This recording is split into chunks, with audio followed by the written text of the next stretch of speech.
Hello, I'm Alexis and welcome to my 1-year booktube anniversary Q&A. First of all, I want to say thank you, truly from the bottom of my heart. When I started this channel a year ago, I did not think anybody was going to care or watch me, and I cannot believe where I am today in such a short amount of time. So seriously, thank you for watching this. Thank you if you've subscribed, if you've submitted a question for this, if you follow me on Instagram, if you've ever thumbs up or even thumbs down my video. Thank you for giving my video a chance, and thank you for giving me the opportunity to create this little bookish outlet this year. I know 2024 was a difficult year for a lot of people, but for me, it was one of the best years ever, really just because of YouTube. Starting a channel has really been something I've thought about for years, and I cannot describe how good it feels to just finally do it. I'm so proud of myself, and it really has just made me feel more confident in my everyday life. And that's all thanks to you guys. All of the incredibly sweet comments you leave me truly make my day, and I am so incredibly happy to have all of these new bookish friends to scream about books on the internet with. So now that that's out of the way, let's get into the reason you're here, the Q&A. I already said it, but seriously, thank you to anybody who submitted me questions. I thought when I posted this, I would get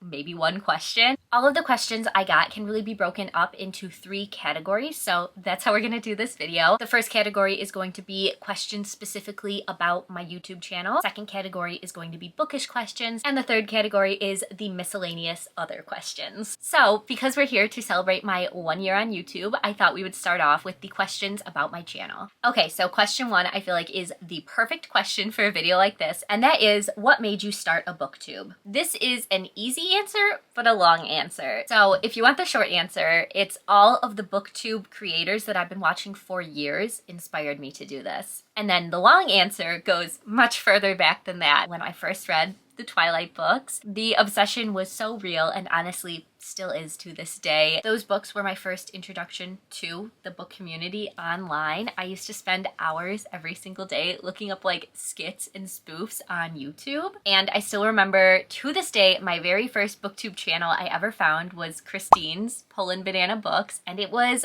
a video, something about a book hangover, and this is what introduced me to the Mortal Instruments series, and it just went from there. This was my first introduction to other people that read and had the same feelings about books as I did, and finding other people on the internet who liked the same books as me changed my life forever. So obviously it's been a long time since then. I actually did try to start a booktube channel way back when I was in high school. It did not go well. I was filming on a very fuzzy laptop webcam. I didn't have any sort of editing software, so I was trying to film things in one take, not make any mistakes. And I don't think I actually ever posted anything, but I know I definitely attempted to film some book reviews way back when. So that brings us to 2024 and what changed? This has a long answer in itself, and I feel like I've already been answering this question for way too long. So we're gonna bullet point it. 1, I became way more confident. 2, reading became way more socially acceptable. Book talk became a thing. It was just a lot more popular, which definitely added to my confidence. 3, reading vlogs became really, really popular. I know they had kind of been popular for a few years, but that's really what I feel confident in my ability to create. And 4, it was really getting to know Jan Agaton and joining her Patreon. I know at this point you're probably sick of hearing me talk about her, but can you blame me? Have you seen her? So yeah, Jan was really the final push I needed to start my channel, and getting to know everybody else in her Patreon Discord that also had a booktube channel. I wanted to join. I wanted to be a part of the club. So here we are, and I haven't regretted it a single time in the last year. Okay, I need to stop yapping so much, because if every question takes me that long to answer, this video is going to take the entire next year to edit.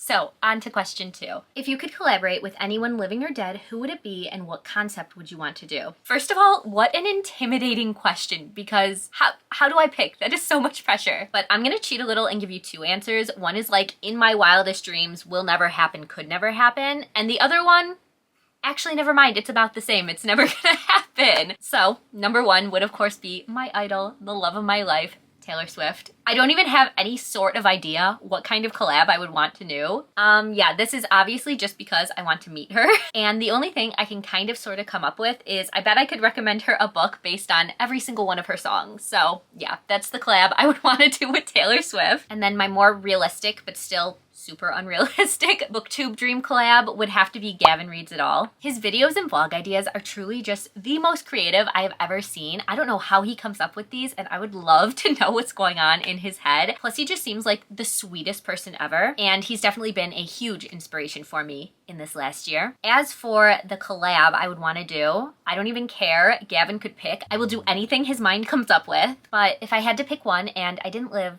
so far away, I would want to go ghost hunting with him. Those are some of my favorite videos of his to watch. On to question 3. What's your favorite video you have made? This is an easy one for me because these are also my favorite videos to film, and to pick my favorite from the last year, it would have to be my Summerween vlogs. I just love going all out to fit a theme, and this year for Summerween, I threw a Summerween party where I watched a horror movie out in my backyard on a projector with some friends. I carved a watermelon and a pineapple into jack-o'-lanterns, and I went on a ghost tour. I will say a close second is a video I just recently uploaded, and that's my new TBR pop game. That one was just so much fun to make and play, and it makes me so happy that people are enjoying it. I'm now realizing for the sake of time, I probably have to limit myself to 3 or 4 questions per category. So I'm sorry if I didn't get to your question, but I will be saving these in case you guys want me to do another one in the future. So moving on to our next category, these are bookish related questions. This first one is a great question, and it's what's a book you absolutely love that's so underrated? For this one, I have to go with Now You're One of Us by Asa Nonami. I was shocked when I saw it only had 1,155 ratings on Goodreads, and the average rating is only 3.3 stars. Are we kidding? This is a 5-star book. I will admit that I don't think this is a perfect book. For how short it is, it did drag a little bit in the middle. It got a little boring, but the twist at the end had my jaw on the ground. I did not see that ending coming, and it was so creepy. It was perfect. It was the perfect ending to that book. These next 2 questions are very similar, so I'm going to count them as one. First, we have, do you count short stories in your total books read each month? It feels like cheating, but I want to count them. And second, do you have a favorite short story or short story collection? To answer the first part of the question, my motto is, if it's on Goodreads, it counts as a book. So what I mean by that is there are a lot of like classic short stories that are on Goodreads as their own entry. So take Edgar Allan Poe, for example. If I read a short story by him, I will mark that as a book read on Goodreads. So I wouldn't make myself read the entire anthology of his work to be able to mark it as completed. If I'm reading one short story here and there, I'm marking those as I go. On the other hand, if you're reading an anthology like Her Body and Other Parties by Carmen Maria Machado, I would not mark each individual story in that collection as its own book because I don't think, I could be wrong, but I don't think that each story has its own entry on Goodreads. But at the end of the day, whatever you want to count as reading counts. There's no such thing as cheating when it comes to reading, and there's no such thing as the book police, as much as some people on the internet like to pretend that they are. And the second part of that question, of course I have a short story collection to recommend to you. Hands down, my absolute favorite short story collection I have ever read is How High We Go in the Dark by Sequoia Nagamatsu. I read this one in 2023, and when I tell you every single story in this collection is a hit. This author does such an incredible job of mixing so many genres together. There's a little bit of science fiction, fantasy, horror, literary fiction. Like, if you like weird books, this one is for you. Please do yourself a favor and check it out. And last up for the bookish category, this one has to be my favorite question I got. And I wish I could come up with a better answer, but I'm just blanking. Which 2 books would you pick to combine the plot, characters, setting to make one mind-blowing super book, and what would it be called?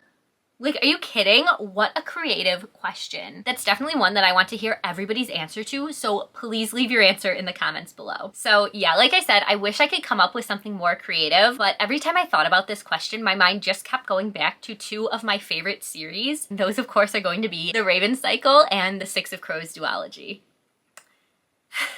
You might be thinking these books have nothing in common besides the very obvious bird imagery, but if you look a little deeper, they're both about found family friendship groups. They both have a romance that I went absolutely feral for, and more than anything else, I really just want to see my 2 bookish boyfriends, Richard Gainsey and Kaz Brecker, interact, because it would be so fun for me. And I'm not creative enough to come up with a title, so I'm just going to call the book Too Many Birds.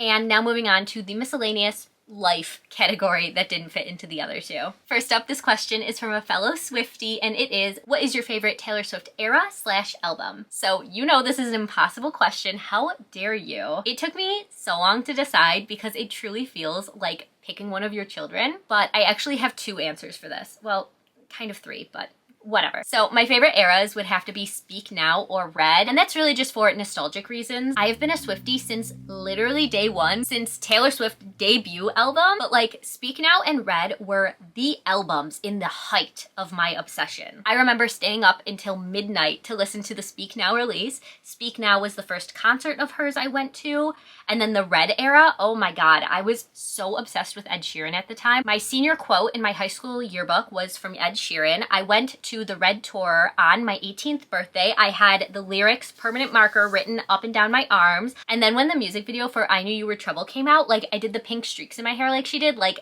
the obsession was so real during those eras, and it was just a great time to be alive and a great time to be a Swiftie, so I always look back at them the most fondly. And then as for my favorite album, this literally changes on a daily basis, but the one I say most often is Folklore. I just think it is a perfect album. There is not a single skip on the album, and it's the one I find myself wanting to listen to most often. Next up, this is a really fun one. If money was no object, where would you go? Literally everywhere. Like, you would not see me at home ever again. I would be traveling the entire world if I could, but to narrow it down, I think the place I most want to go is France. That has really always been my dream place to visit. I took French back in high school, and I've always just had a slight obsession with the country and its history, and I think it'd be a really beautiful place to visit. And question number 3, do you enjoy any other hobbies besides reading? No. I'm kidding. Reading is definitely my biggest hobby. It takes up most of my time, but when I'm not reading, I really like journaling and planning, as you could probably guess from my reading journal videos. I really like watching horror movies. I actually started in 2024 watching a movie every single week. Usually horror, but sometimes not, because I've really felt like reading takes up all of my time, and I do want to watch more movies. So that was a really fun thing I started doing, just putting a little bit of time aside every week to watch a movie, and I'm definitely going to keep it up going into 2025. What else? I guess you could call getting tattoos a hobby, because I get quite a few of those. And other than that, I'm just a really crafty person. I'm the stereotypical type of person who picks up a hobby and then drops it right away. So the various crafts that I have done one time and then never picked up again are crocheting, knitting, sculpting with air dry clay. I have a ton of painting supplies, just all of the things. I'm really into that kind of stuff. All right, friends, I think that's all I have time for today, but if you have a question you're dying to know the answer to, please leave it in the comments below and I will answer it. And of course, if you want me to do another one of these, just let me know. If you would like to leave me an emoji down in the comments, we gotta go with the birthday cake since it is my channel's first birthday today. And as always, friends, I hope you read a good book today, and I will see you soon in my next one. Bye.